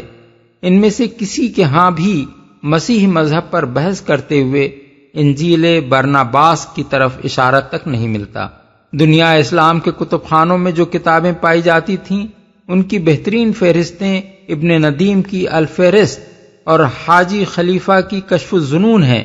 اور وہ بھی اس کے ذکر سے خالی ہیں۔ 19ویں صدی سے پہلے کسی مسلمان عالم نے انجیل برناباس کا نام تک نہیں لیا ہے۔ تیسری اور سب سے بڑی دلیل اس بات کے جھوٹ ہونے کی یہ ہے کہ نبی صلی اللہ علیہ وسلم کی پیدائش سے بھی 75 سال پہلے پوپ گلاسیس اول کے زمانے میں بدعقیدہ اور گمراہ کن یعنی ہیریٹیکل کتابوں کی جو فہرست مرتب کی گئی تھی اور ایک پاپائی فتوے کے ذریعے سے جن کا پڑھنا ممنوع کر دیا گیا تھا، ان میں انجیل برناباس یعنی ایونجیلیم برنابی بھی شامل تھی۔ سوال یہ ہے کہ اس وقت کون سا مسلمان تھا جس نے یہ جعلی انجیل تیار کی تھی؟ یہ بات تو خود عیسائی علماء نے تسلیم کی ہے کہ شام، اسپین، مصر وغیرہ ممالک کے ابتدائی مسیحی کلیسا میں ایک مدت تک برناباس کی انجیل رائج رہی ہے اور 6 صدی میں اسے ممنوع قرار دیا گیا ہے۔ 10 قبل اس کے کہ اس انجیل سے نبی صلی اللہ علیہ وسلم کے متعلق حضرت عیسیٰ علیہ السلام کی بشارتیں نقل کی جائیں، اس کا مختصر تعارف کرا دینا ضروری ہے تاکہ اس کی اہمیت معلوم ہو جائے اور یہ بھی سمجھ میں آ جائے کہ عیسائی حضرات اس سے اتنے ناراض کیوں ہیں۔ بائبل میں جو 4 انجیلیں قانونی اور معتبر قرار دے کر شامل کی گئی ہیں، ان میں سے کسی کا لکھنے والا بھی حضرت عیسیٰ کا صحابی نہ تھا، اور ان میں سے کسی نے یہ دعویٰ بھی نہیں کیا ہے کہ اس نے حضرت کے صحابیوں سے حاصل کردہ معلومات اپنی انجیل میں درج کی ہیں۔ جن ذرائع سے ان لوگوں نے معلومات حاصل کی ہیں، ان کا کوئی حوالہ انہوں نے نہیں دیا ہے جس سے یہ پتہ چل سکے کہ راوی نے آیا خود وہ واقعات دیکھے اور وہ اقوال سنے ہیں جنہیں وہ بیان کر رہا ہے، یا ایک یا چند واسطوں سے یہ باتیں اسے پہنچی ہیں۔ بخلاف اس کے انجیل برناباس کا مصنف کہتا ہے کہ میں مسیح کے اولین 12 حواریوں میں سے ایک ہوں، شروع سے آخر وقت تک مسیح کے ساتھ رہا ہوں اور اپنی آنکھوں دیکھے واقعات اور کانوں سنے اقوال اس کتاب میں درج کر رہا ہوں۔ یہی نہیں بلکہ کتاب کے آخر میں وہ کہتا ہے کہ دنیا سے رخصت ہوتے وقت حضرت مسیح نے مجھ سے فرمایا تھا کہ میرے متعلق جو غلط فہمیاں لوگوں میں پھیل گئی ہیں ان کو صاف کرنا اور صحیح حالات دنیا کے سامنے لانا تیری ذمہ داری ہے۔ یہ برناباس کون تھا؟ بائبل کی کتاب اعمال میں بڑی کثرت سے اس نام کے ایک شخص کا ذکر آتا ہے جو قبرص کے ایک یہودی خاندان سے تعلق رکھتا تھا۔ مسیحیت کی تبلیغ اور پیروان مسیح کی مدد و اعانت کے سلسلے میں اس کی خدمات کی بڑی تعریف کی گئی ہے، مگر کہیں یہ نہیں بتایا گیا ہے کہ وہ کب دین مسیح میں داخل ہوا، اور ابتدائی 12 حواریوں کی جو فہرست 3 انجیلوں میں دی گئی ہے اس میں بھی کہیں اس کا نام درج نہیں ہے۔ اس لیے یہ نہیں کہا جا سکتا کہ اس انجیل کا مصنف وہی برناباس ہے یا کوئی اور۔ متی اور مرقس نے حواریوں یعنی اپوسٹلز کی جو فہرست دی ہے، برناباس کی دی ہوئی فہرست اس سے صرف 2 ناموں میں مختلف ہے، ایک توما جس کے بجائے برناباس خود اپنا نام دے رہا ہے، اور دوسرا شمعون قنانی جس کی جگہ وہ یہودا بن یعقوب کا نام لیتا ہے۔ لوقا کی انجیل میں یہ دوسرا نام بھی موجود ہے، اس لیے یہ قیاس کرنا صحیح ہوگا کہ بعد میں کسی وقت صرف برناباس کو حواریوں سے خارج کرنے کے لیے توما کا نام داخل کیا گیا ہے تاکہ اس کی انجیل سے پیچھا چھڑایا جا سکے، اور اس طرح کے تغیرات اپنی مذہبی کتابوں میں کر لینا ان حضرات کے ہاں کوئی ناجائز کام نہیں رہا ہے۔ اس انجیل کو اگر کوئی شخص تعصب کے بغیر کھلی آنکھوں سے پڑھے اور نئے عہد نامے کی 4 انجیلوں سے اس کا مقابلہ کرے تو وہ یہ محسوس کیے بغیر نہیں رہ سکتا کہ یہ ان 4 سے بدرجہ برتر ہے۔ اس میں حضرت عیسیٰ علیہ السلام کے حالات زیادہ تفصیل کے ساتھ بیان ہوئے ہیں اور اس طرح بیان ہوئے ہیں جیسے کوئی شخص فی الواقع وہاں سب کچھ دیکھ رہا تھا اور ان واقعات میں خود شریک تھا۔ 4 انجیلوں کی بے ربط داستانوں کے مقابلے میں یہ تاریخی بیان زیادہ مربوط بھی ہے اور اس سے سلسلہ واقعات بھی زیادہ اچھی طرح سمجھ میں آتا ہے۔ حضرت عیسیٰ کی تعلیمات اس میں 4 انجیلوں کی بنسبت زیادہ واضح اور مفصل اور مؤثر طریقے سے بیان ہوئی ہیں۔ توحید کی تعلیم، شرک کی تردید، صفات باری تعالی، عبادات کی روح اور اخلاق فاضلہ کے مضامین اس میں بڑے ہی پرزور اور مدلل اور مفصل ہیں۔ جن سبق آموز تمثیلات کے پیرائے میں مسیح نے یہ مضامین بیان کیے ہیں ان کا عشر عشیر بھی چاروں انجیلوں میں نہیں پایا جاتا۔ اس سے یہ بھی زیادہ تفصیل کے ساتھ معلوم ہوتا ہے کہ آن جناب اپنے شاگردوں کی تعلیم و تربیت کس حکیمانہ طریقے سے فرماتے تھے۔ حضرت عیسیٰ کی زبان، طرز بیان اور طبیعت و مزاج سے کوئی شخص اگر کچھ بھی آشنا ہو تو وہ اس انجیل کو پڑھ کر یہ ماننے پر مجبور ہوگا کہ یہ کوئی جعلی داستان نہیں ہے جو بعد میں کسی نے گھڑ لی ہو، بلکہ اس میں حضرت مسیح اناجیل اربع کی بنسبت اپنی اصلی شان میں بہت زیادہ نمایاں ہو کر ہمارے سامنے آتے ہیں، اور اس میں ان تضادات کا نام و نشان بھی نہیں ہے جو اناجیل اربع میں ان کے مختلف اقوال کے درمیان پایا جاتا ہے۔ اس انجیل میں حضرت عیسیٰ کی زندگی اور آپ کی تعلیمات ٹھیک ٹھیک ایک نبی کی زندگی اور تعلیمات کے مطابق نظر آتی ہیں۔ وہ اپنے آپ کو ایک نبی کی حیثیت سے پیش کرتے ہیں، تمام پچھلے انبیاء اور کتابوں کی تصدیق کرتے ہیں، صاف کہتے ہیں کہ انبیاء علیہم السلام کی تعلیمات کے سوا معرفت حق کا کوئی دوسرا ذریعہ نہیں ہے، اور جو انبیاء کو چھوڑتا ہے وہ دراصل خدا کو چھوڑتا ہے۔ توحید، رسالت اور آخرت کے ٹھیک وہی عقائد پیش کرتے ہیں جن کی تعلیم تمام انبیاء نے دی ہے۔ نماز، روزے اور زکوٰۃ کی تلقین کرتے ہیں۔ ان کی نمازوں کا جو ذکر بکثرت مقامات پر برنباس نے کیا ہے، اس سے پتہ چلتا ہے کہ یہی فجر، ظہر، عصر، مغرب، عشاء اور تہجد کے اوقات تھے جن میں وہ نماز پڑھتے تھے اور ہمیشہ نماز سے پہلے وضو فرماتے تھے۔ انبیاء میں سے وہ حضرت داؤد و سلیمان کو نبی قرار دیتے ہیں، حالانکہ یہودیوں اور عیسائیوں نے ان کو انبیاء کی فہرست سے خارج کر رکھا ہے۔ حضرت اسماعیل کو وہ ذبیح قرار دیتے ہیں اور ایک یہودی عالم سے اقرار کراتے ہیں کہ فی الواقع ذبیح حضرت اسماعیل ہی تھے، اور بنی اسرائیل نے زبردستی کھینچ تان کر کے حضرت اسحاق کو ذبیح بنا رکھا ہے۔ آخرت اور قیامت اور جنت و دوزخ کے متعلق ان کی تعلیمات قریب قریب وہی ہیں جو قرآن میں بیان ہوئی ہیں۔ 11 عیسائی جس وجہ سے انجیل برناباس کے مخالف ہیں وہ دراصل یہ نہیں ہے کہ اس میں رسول اللہ صلی اللہ علیہ وسلم کے متعلق جگہ جگہ صاف اور واضح بشارتیں ہیں، کیونکہ وہ تو حضور کی پیدائش سے بھی بہت پہلے اس انجیل کو رد کر چکے تھے۔ ان کی ناراضگی کی اصل وجہ کو سمجھنے کے لیے تھوڑی سی تفصیلی بحث درکار ہے۔ حضرت عیسیٰ علیہ السلام کے ابتدائی پیرو آپ کو صرف نبی مانتے تھے، موسوی شریعت کا اتباع کرتے تھے، عقائد اور احکام اور عبادات کے معاملے میں اپنے آپ کو دوسرے بنی اسرائیل سے قطعاً الگ نہ سمجھتے تھے، اور یہودیوں سے ان کا اختلاف صرف اس امر میں تھا کہ یہ حضرت عیسیٰ کو مسیح تسلیم کر کے ان پر ایمان لائے تھے اور وہ ان کو مسیح ماننے سے انکار کرتے تھے۔ بعد میں جب سینٹ پال اس جماعت میں داخل ہوا تو اس نے رومیوں، یونانیوں اور دوسرے غیر یہودی اور غیر اسرائیلی لوگوں میں بھی اس دین کی تبلیغ و اشاعت شروع کر دی، اور اس غرض کے لیے ایک نیا دین بنا ڈالا جس کے عقائد اور اصول اور احکام اس دین سے بالکل مختلف تھے جسے حضرت عیسیٰ علیہ السلام نے پیش کیا تھا۔ اس شخص نے حضرت عیسیٰ کی کوئی صحبت نہیں پائی تھی، بلکہ ان کے زمانے میں وہ ان کا سخت مخالف تھا، اور ان کے بعد بھی کئی سال تک ان کے پیرووں کا دشمن بنا رہا۔ پھر جب اس جماعت میں داخل ہو کر اس نے ایک نیا دین بنانا شروع کیا، اس وقت بھی اس نے حضرت عیسیٰ کے کسی قول کی سند نہیں پیش کی، بلکہ اپنے کشف و الہام کو بنیاد بنایا۔ اس نئے دین کی تشکیل میں اس کے پیش نظر بس یہ مقصد تھا کہ دین ایسا ہو جسے عام غیر یہودی یعنی جینٹائل دنیا قبول کر لے۔ اس نے اعلان کر دیا کہ ایک عیسائی شریعت یہود کی تمام پابندیوں سے آزاد ہے۔ اس نے کھانے پینے میں حرام و حلال کی ساری قیود ختم کر دیں۔ اس نے ختنہ کے حکم کو بھی منسوخ کر دیا جو غیر یہودی دنیا کو خاص طور پر ناگوار تھا، حتیٰ کہ اس نے مسیح کی الوہیت اور ان کے ابن خدا ہونے اور صلیب پر جان دے کر اولاد آدم کے پیدائشی گناہ کا کفارہ بن جانے کا عقیدہ بھی تصنیف کر ڈالا،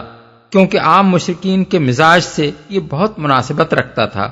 مسیح کے ابتدائی پیرووں نے ان بدعات کی مزاحمت کی، مگر سینٹ پال نے جو دروازہ کھولا تھا اس سے غیر یہودی عیسائیوں کا ایک ایسا زبردست سیلاب اس مذہب میں داخل ہو گیا جس کے مقابلے میں وہ مٹھی بھر لوگ کسی طرح نہ ٹھہر سکے۔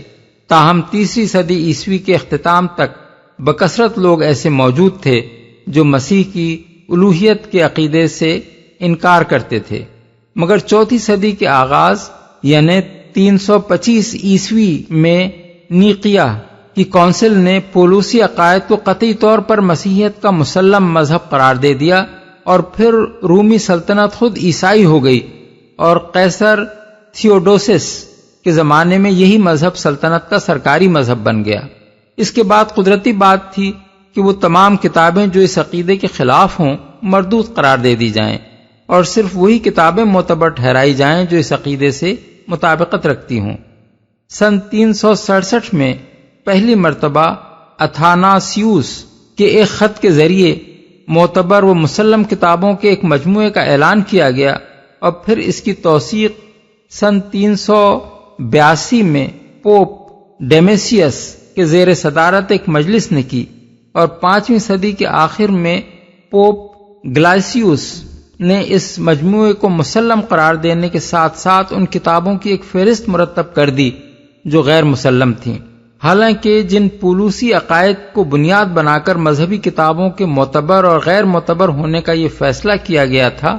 ان کے متعلق کبھی کوئی عیسائی عالم یہ دعویٰ نہیں کر سکا ہے کہ ان میں سے کسی عقیدے کی تعلیم خود حضرت عیسیٰ علیہ السلام نے دی تھی، بلکہ معتبر کتابوں کے مجموعے میں جو انجیلیں شامل ہیں، خود ان میں بھی حضرت عیسیٰ کے اپنے کسی قول سے ان عقائد کا ثبوت نہیں ملتا۔ انجیل برناباس ان غیر مسلم کتابوں میں اس لیے شامل کی گئی کہ وہ مسیحیت کے اس سرکاری عقیدے کے بالکل خلاف تھی۔ اس کا مصنف کتاب کے آغاز ہی میں اپنا مقصد تصنیف یہ بیان کرتا ہے کہ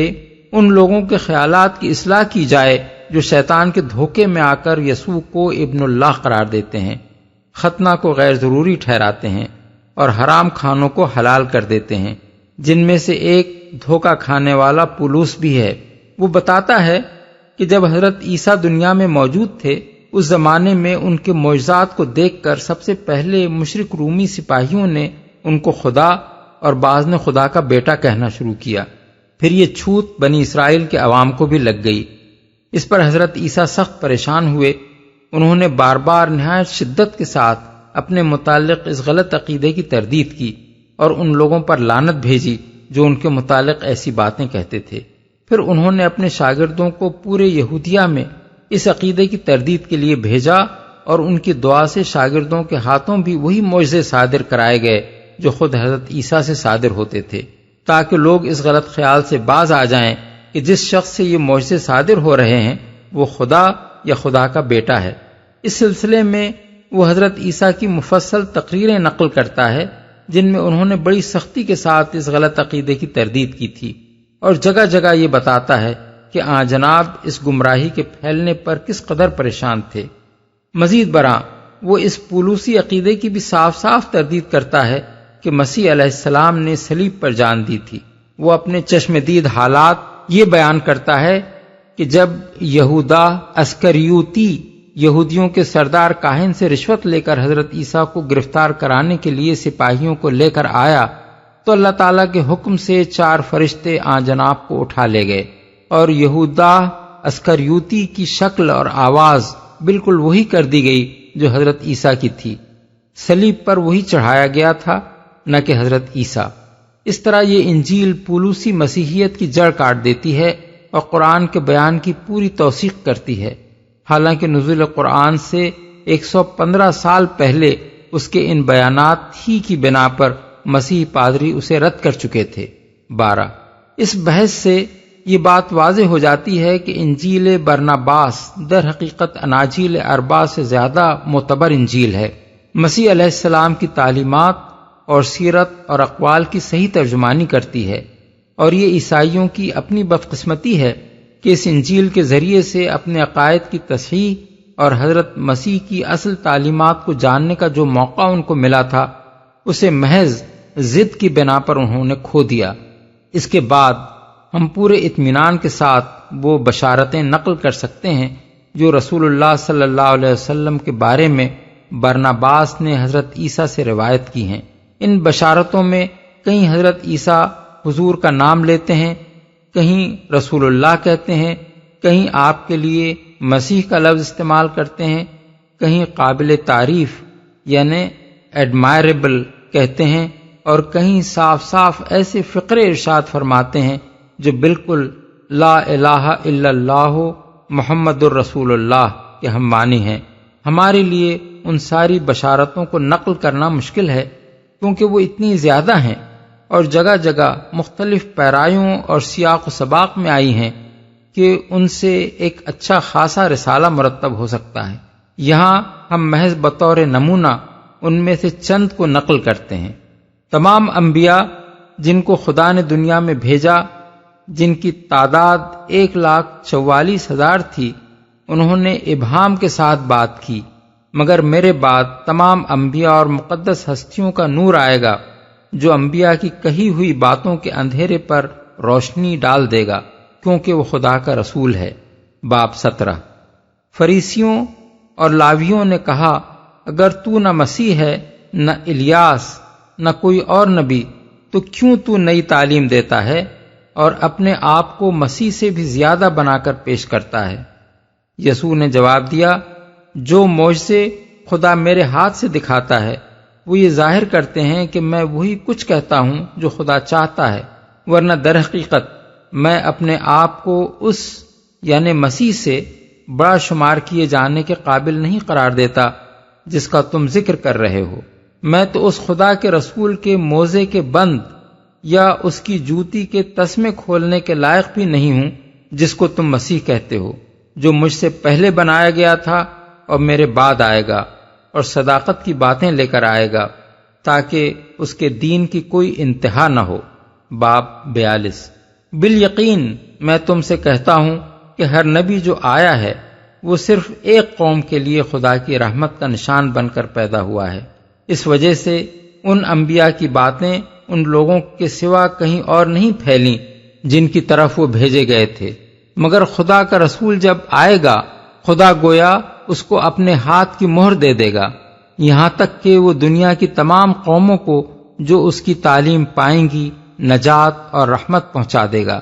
وہ بے خدا لوگوں پر اقتدار لے کر آئے گا اور بت پرستی کا ایسا قلع قمع کرے گا کہ شیطان پریشان ہو جائے گا۔ اس کے آگے شاگردوں کے ساتھ ایک طویل مکالمے میں حضرت عیسیٰ تصریح کرتے ہیں کہ وہ بنی اسماعیل میں سے ہوگا۔ باب 43۔ اس لیے میں تم سے کہتا ہوں کہ خدا کا رسول وہ رونق ہے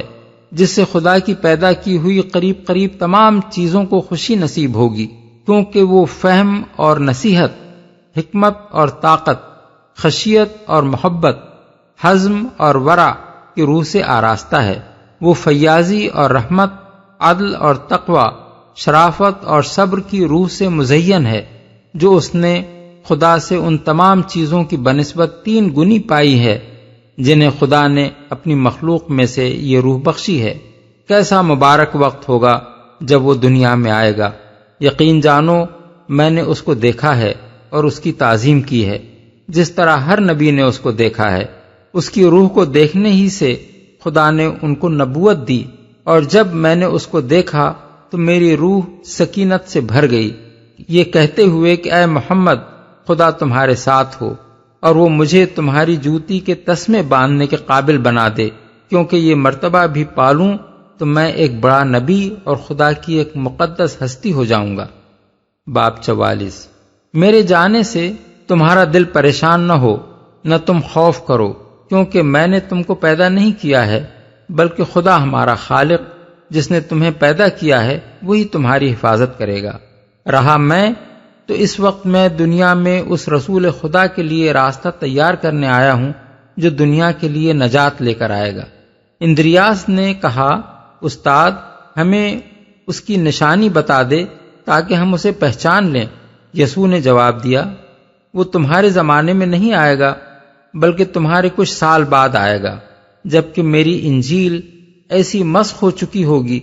کہ مشکل سے کوئی 30 آدمی مومن باقی رہ جائیں گے۔ اس وقت اللہ دنیا پر رحم فرمائے گا اور اپنے رسول کو بھیجے گا جس کے سر پر سفید بادل کا سایہ ہوگا، جس سے وہ خدا کا برگزیدہ جانا جائے گا۔ اور اس کے ذریعے سے خدا کی معرفت دنیا کو حاصل ہوگی۔ وہ بے خدا لوگوں کے خلاف بڑی طاقت کے ساتھ آئے گا اور زمین پر بت پرستی کو مٹا دے گا، اور مجھے اس کی بڑی خوشی ہے، کیونکہ اس کے ذریعے سے ہمارا خدا پہچانا جائے گا اور اس کی تقدیس ہوگی، اور میری صداقت دنیا کو معلوم ہوگی، اور وہ ان لوگوں سے انتقام لے گا جو مجھے انسان سے بڑھ کر کچھ قرار دیں گے۔ وہ ایک ایسی صداقت کے ساتھ آئے گا جو تمام انبیاء کی لائی ہوئی صداقت سے زیادہ واضح ہوگی۔ باب 72۔ خدا کا عہد یروشلم میں معبد سلیمان کے اندر کیا گیا تھا، نہ کہ کہیں اور، مگر میری بات کا یقین کرو کہ ایک وقت آئے گا جب خدا اپنی رحمت ایک اور شہر میں نازل فرمائے گا، پھر ہر جگہ اس کی صحیح عبادت ہو سکے گی، اور اللہ اپنی رحمت سے ہر جگہ سچی نماز کو قبول فرمائے گا۔ میں دراصل اسرائیل کے گھرانے کی طرف نجات کا نبی بنا کر بھیجا گیا ہوں، مگر میرے بعد مسیح آئے گا، خدا کا بھیجا ہوا تمام دنیا کی طرف، جس کے لیے خدا نے یہ ساری دنیا بنائی ہے۔ اس وقت ساری دنیا میں اللہ کی عبادت ہوگی اور اس کی رحمت نازل ہوگی۔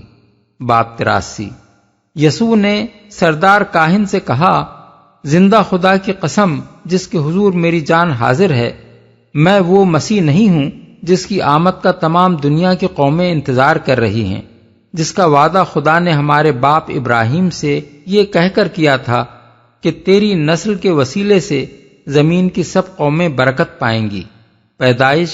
باب 22 آیت 18۔ مگر جب خدا مجھے دنیا سے لے جائے گا تو شیطان پھر یہ بغاوت برپا کرے گا کہ ناپرہیزگار لوگ مجھے خدا اور خدا کا بیٹا مانے، اس کی وجہ سے میری باتوں اور میری تعلیمات کو مسخ کر دیا جائے گا، یہاں تک کہ بمشکل 30 صاحب ایمان باقی رہ جائیں گے۔ اس وقت خدا دنیا پر رحم فرمائے گا اور اپنا رسول بھیجے گا جس کے لیے اس نے دنیا کی یہ ساری چیزیں بنائی ہیں، جو قوت کے ساتھ جنوب سے آئے گا اور بتوں کو بت پرستوں کے ساتھ برباد کر دے گا، جو شیطان سے وہ اقتدار چھین لے گا جو اس نے انسانوں پر حاصل کر لیا ہے۔ وہ خدا کی رحمت ان لوگوں کی نجات کے لیے اپنے ساتھ لائے گا جو اس پر ایمان لائیں گے، اور مبارک ہے وہ جو اس کی باتوں کو مانے۔ باب 96۔ سردار کاہن نے پوچھا، کیا خدا کے اس رسول کے بعد دوسرے نبی بھی آئیں گے؟ یسوع نے جواب دیا، اس کے بعد خدا کے بھیجے ہوئے سچے نبی نہیں آئیں گے، مگر بہت سے جھوٹے نبی آ جائیں گے جن کا مجھے بڑا غم ہے، کیونکہ شیطان خدا کے عادلانہ فیصلے کی وجہ سے ان کو اٹھائے گا اور وہ میری انجیل کے پردے میں اپنے آپ کو چھپائیں گے۔ باب 97۔ سردار کاہن نے پوچھا کہ وہ مسیح کس نام سے پکارا جائے گا اور کیا نشانیاں اس کی آمد کو ظاہر کریں گی؟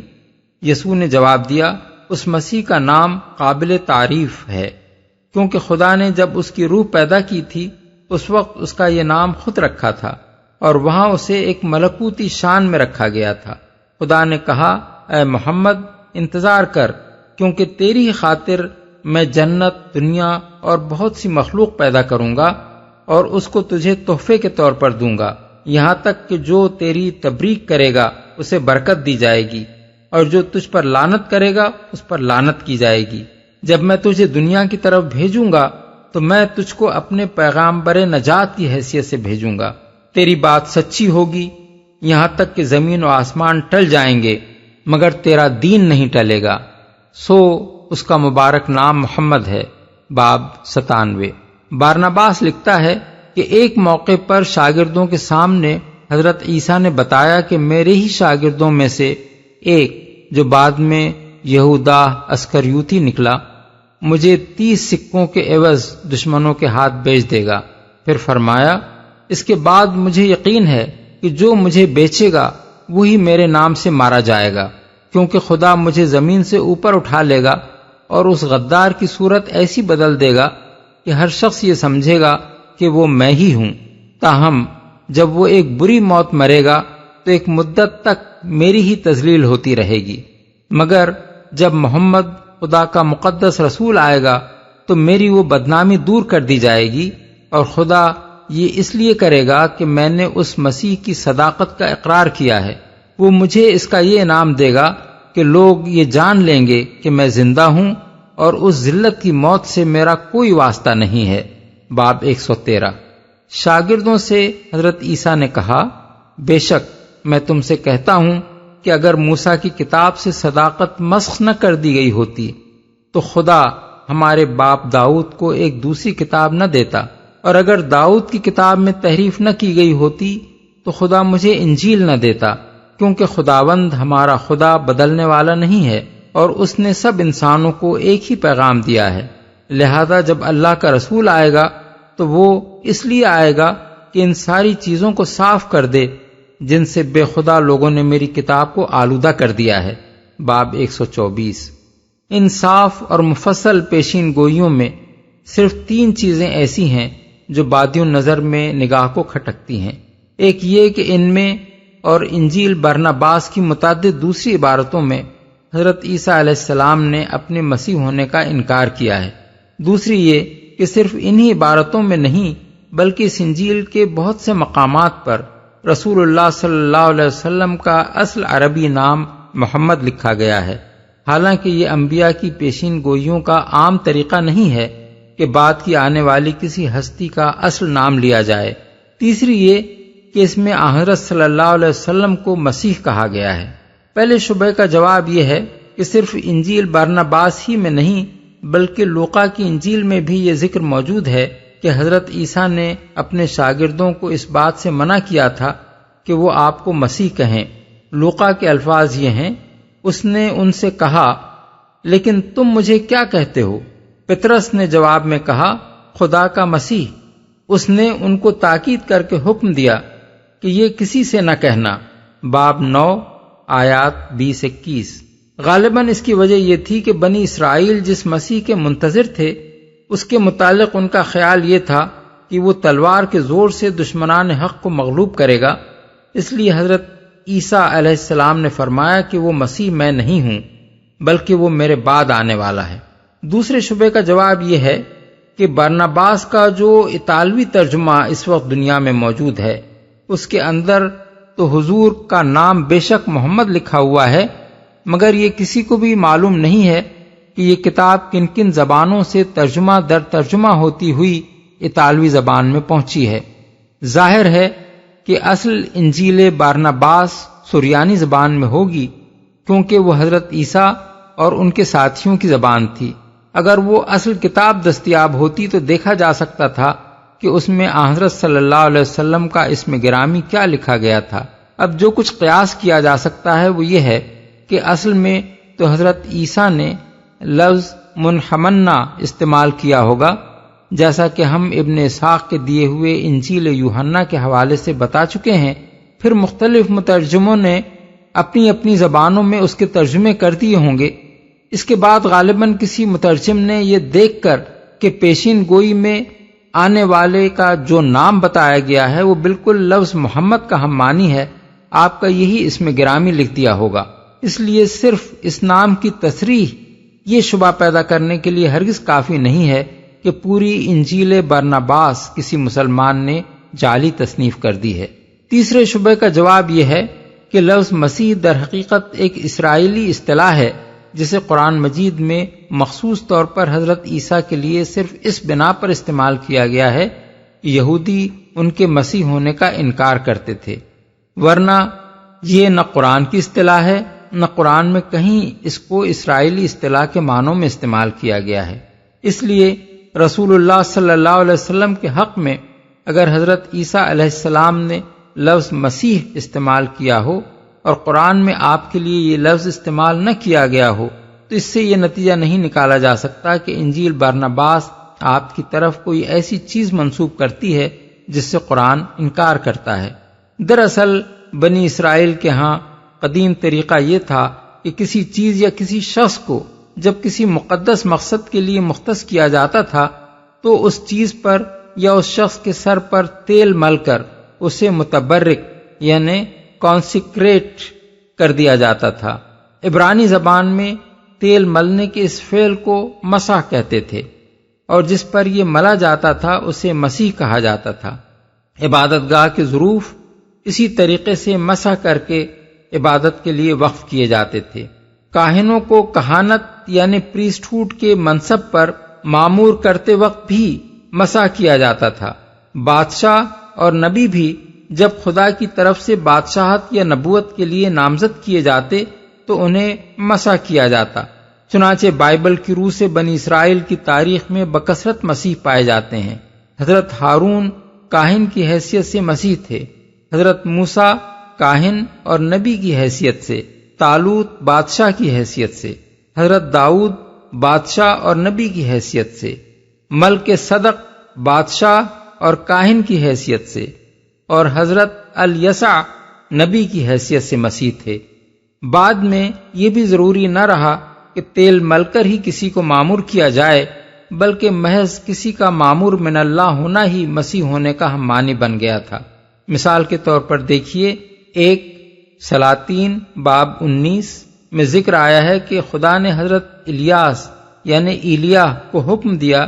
کہ حزائیل کو مسح کر کہ آرام یعنی دمشق کا بادشاہ ہو، اور نمسی کے بیٹے یاہو کو مسح کر کہ اسرائیل کا بادشاہ ہو، اور الیشا یعنی الیسا کو مسح کر کہ تیری جگہ نبی ہو۔ ان میں سے کسی کے سر پر بھی تیل نہیں ملا گیا، بس خدا کی طرف سے ان کی ماموریت کا فیصلہ سنا دینا ہی گویا انہیں مسح کر دینا تھا۔ پس اسرائیلی تصور کے مطابق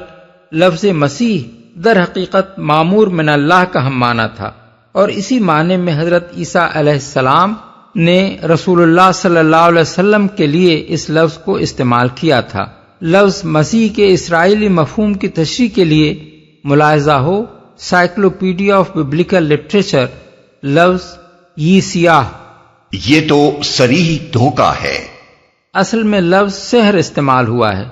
سحر یہاں جادو کے نہیں بلکہ دھوکے اور فریب کے معنی میں استعمال ہوا ہے۔ عربی لغت میں جادو کی طرح اس کے یہ معنی بھی معروف ہیں۔ کہتے ہیں سحرہ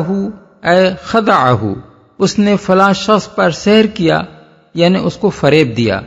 دل چھین لینے والی آنکھ کو عین ساحرتن کہا جاتا ہے، یعنی ساحر آنکھ۔ جس زمین میں ہر طرف سراب ہی سراب نظر آئے اس کو ارض ساحرتن کہتے ہیں۔ چاندی کو ملمع کر کے سونے جیسا کر دیا جائے تو کہتے ہیں سحرت الفدۃ۔ پس آیت کا مطلب یہ ہے کہ جب وہ نبی جس کے آنے کی بشارت عیسیٰ علیہ السلام نے دی تھی اپنے نبی ہونے کی بین نشانیوں کے ساتھ آ گیا تو بنی اسرائیل اور امت عیسیٰ نے اس کے دعوی نبوت کو سری فریب قرار دیا۔ ومن أظلم ممن افترى على الله الكذب وهو يدعى إلى الإسلام والله لا يهدي القوم الظالمين۔ اب بھلا اس شخص سے بڑا ظالم اور کون ہوگا جو اللہ پر جھوٹے بہتان باندھے حالانکہ اسے اسلام یعنی اللہ کے آگے سر اطاعت جھکا دینے کی دعوت دی جا رہی ہو۔ ایسے ظالموں کو اللہ ہدایت نہیں دیا کرتا۔ جو اللہ پر جھوٹے بہتان باندھے یعنی اللہ کے بھیجے ہوئے نبی کو جھوٹا مدعی قرار دے اور اللہ کے اس کلام کو جو اس کے نبی پر نازل ہو رہا ہو نبی کا اپنا گھڑا ہوا کلام ٹھہرائے، اسلام کی دعوت دی جا رہی ہو۔ یعنی اول تو سچے نبی کو جھوٹا مدعی کہنا ہی بجائے خود کچھ کم ظلم نہیں ہے، کجا کہ اس پر مزید ظلم یہ کیا جائے کہ بلانے والا تو خدا کی بندگی و اطاعت کی طرف بلا رہا ہو اور سننے والا جواب میں اسے گالیاں دے اور اس کی دعوت کو زک دینے کے لیے جھوٹ اور بہتان اور افترا پردازیوں کے ہتھ کنڈے استعمال کرے۔ يريدون ليطفئوا نور الله بأفواههم والله متم نوره ولو كره الكافرون۔ یہ لوگ اپنے منہ کی پھوکوں سے اللہ کے نور کو بجھانا چاہتے ہیں اور اللہ کا فیصلہ یہ ہے کہ وہ اپنے نور کو پورا پھیلا کر رہے گا خواہ کافروں کو یہ کتنا ہی ناگوار ہو۔ یہ بات نگاہ میں رہے کہ یہ آیات سن 3 ہجری میں جنگ احد کے بعد نازل ہوئی تھیں، جبکہ اسلام صرف شہر مدینہ تک محدود تھا۔ مسلمانوں کی تعداد چند ہزار سے زیادہ نہ تھی اور سارا عرب اس دین کو مٹا دینے پر تلا ہوا تھا۔ احد کے مارکے میں جو زک مسلمانوں کو پہنچی تھی اس کی وجہ سے ان کی ہوا اکھڑ گئی تھی اور گرد و پیش کے قبائل ان پر شیر ہو گئے تھے۔ ان حالات میں فرمایا گیا کہ اللہ کا یہ نور کسی کے بجھائے نہ بجھ سکے گا، بلکہ پوری طرح روشن ہو کر اور دنیا بھر میں پھیل کر رہے گا۔ یہ ایک صریح پیشین گوئی ہے جو حرف بحرف سے ہی ثابت ہوئی۔ اللہ کے سوا اس وقت اور کون یہ جان سکتا تھا کہ اسلام کا مستقبل کیا ہے؟ انسانی نگاہیں تو اس وقت یہ دیکھ رہی تھیں کہ یہ ایک ٹمٹماتا ہوا چراغ ہے جسے بجھا دینے کے لیے بڑے زور کی آندھیاں چل رہی ہیں۔ هو الذي أرسل رسوله بالهدى ودين الحق ليظهره على الدين كله ولو كره المشركون۔ وہی تو ہے جس نے اپنے رسول کو ہدایت اور دین حق کے ساتھ بھیجا ہے تاکہ اسے پورے کے پورے دین پر غالب کر دے، خواہ مشرکین کو یہ کتنا ہی ناگوار ہو۔ مشرکین کو ناگوار ہو یعنی ان لوگوں کو جو اللہ کی بندگی کے ساتھ دوسروں کی بندگیاں ملاتے ہیں اور اللہ کے دین میں دوسرے دینوں کی آمیزش کرتے ہیں، جو اس بات پر راضی نہیں ہیں کہ پورا کا پورا نظام زندگی صرف ایک خدا کی اطاعت اور ہدایت پر قائم ہو، جنہیں اس بات پر اصرار ہے کہ جس معبود کی چاہیں گے بندگی کریں گے